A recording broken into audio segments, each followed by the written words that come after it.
বুঝে শুনে উত্তর করেন। কাদার মাটি দিয়ে আমি মিজানুর রহমান আজহারি একটা মূর্তি বানালাম।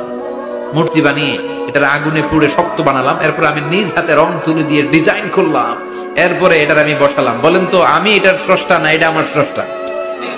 এটার বানাইছে কে? মিজানুর রহমান আজহারি এই মূর্তির স্রষ্টা। চিল্লা এখন ঠিক কিনা? তো যেটারে আমি বানালাম এটার আবার ওম নমো ভগবতী হবে? মাথায় ধরে না, উনার মাথায় ধরে না। উনি চিন্তা গবেষণা অনুসন্ধানের মধ্য দিয়ে সত্যের সন্ধান পেয়েছেন। মহাসত্য এমনি পান নাই।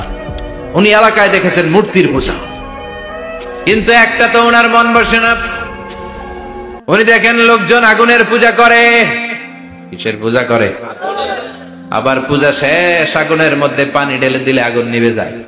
মাথায় ধরে না, কি রে আমার খোদা কই গেল হঠাৎ করে? এতক্ষণ তো ছিল। ধরে নিলাম ফর এন এক্সাম্পল আগুনটাই আমার খোদা, এতক্ষণ তো আগুন রে নম নম করতো।